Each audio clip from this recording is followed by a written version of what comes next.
Un divisor de voltaje, bueno, el divisor de voltaje más simple consiste en dos resistencias conectadas en serie. Ejemplo, R8 y R6. Esto que tenemos aquí. Esto que vemos aquí son dos resistencias en serie y que al aplicar un voltaje aquí se divide en dos voltajes, producto a las caídas de tensión que ocurren por la corriente que atraviesa a esas resistencias. Dice, los divisores de voltaje se utilizan en los casos en que los voltajes son demasiado grandes y existe la necesidad de dividir tales voltajes. En este caso, efectivamente, este dispositivo que está aquí necesita de un voltaje más pequeño aquí para entregar los 19 voltios aquí. Por lo tanto, la electrónica resuelve este problema con dos resistencias. Bien, recuerden que cuando existe un positivo y un negativo, aparece una corriente. Y esa corriente crea dos caídas de tensión, una caída de tensión en cada una de las resistencias. En total, dos caídas de tensión. Si, por ejemplo, no tuviéramos masa, no habría caída de tensión porque la corriente no podría saltar por el aire, ya que el potencial de voltaje es pequeño.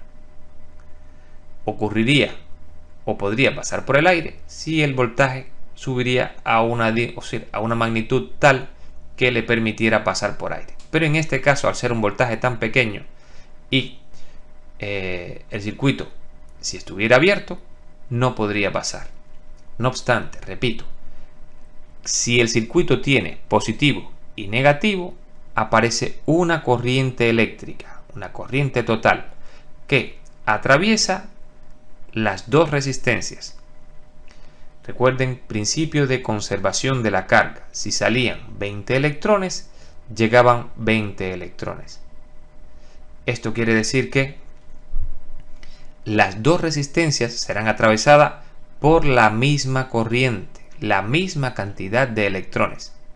Y esa corriente creará una caída de tensión en cada una de las resistencias. Y el voltaje total será igual, aplicando ya segunda ley de Kirchhoff, a la caída 1 más la caída 2. Y aplicando ley de Ohm, la primera caída de voltaje, esta de aquí, V1, es igual a I total, es decir, la corriente que recorre el circuito, por R8. Y V2 será I total multiplicado por el valor de R6. Esas serán las dos caídas. Para saber cuál es el voltaje que hay aquí, me basta con resolver la segunda ecuación, ya que lo que necesito medir con un multímetro es colocar mi multímetro en voltios de continua, el negativo aquí y el positivo aquí, y tendría que darme un valor de voltaje que he calculado anteriormente. Y el cálculo se hace de esta forma. Tomo la I total es voltaje partido resistencia, eso lo saco de ley de Ohm. Recordando, cuando dimos ley de Ohm, recuerden que la corriente es voltaje partido resistencia. Sustituyendo todo lo que tenemos aquí, el voltaje total serían 19 voltios y la resistencia total es R8 más R6, es decir, 200 más 100, estos serían 19 partido 300, y hallando V2, es decir, sustituyendo la corriente total en esta ecuación, encontraríamos que el voltaje 2 es igual a 19 dividido 300 por 100, que es esto.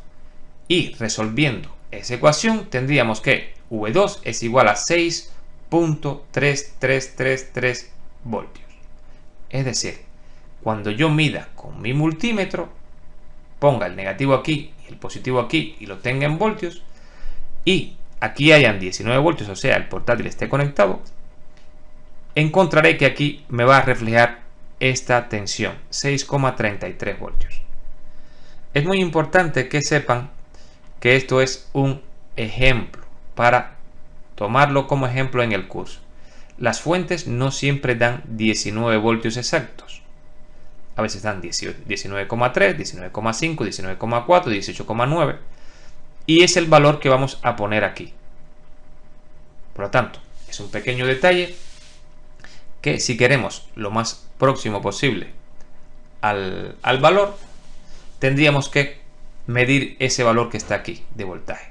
Por otra parte, si las resistencias que tenemos no son del orden del 1%, el valor también va a variar en un pequeño por ciento. ¿Por qué razón? Porque no van a ser ni 200.000 ohmios exactos ni 100.000 ohmios exactos. Pero sí va a ser muy próximo a esto. El valor que nos va a dar este cálculo va a ser muy próximo a 6.33 voltios cuando midamos en este punto. Repito nuevamente, sencillamente cogemos y decimos ¿cuál es la corriente de este circuito? Pues voltaje partido resistencia. ¿Cuál es la resistencia equivalente del circuito serie? Pues la suma de ellas dos. Esto que está aquí. Corriente es igual a voltaje total partido la suma de las resistencias. Luego sustituimos la corriente total en V2 y hallamos el resultado, 6.33. Con esto ya le hemos dado una utilidad a la ley de Ohm y hemos resuelto nuestro primer divisor de voltaje. No obstante, no es el único método que existe. Hay otro método que es el que realmente yo utilizo en taller y considero que es mucho más sencillo que este, ya que no hay que sustituir.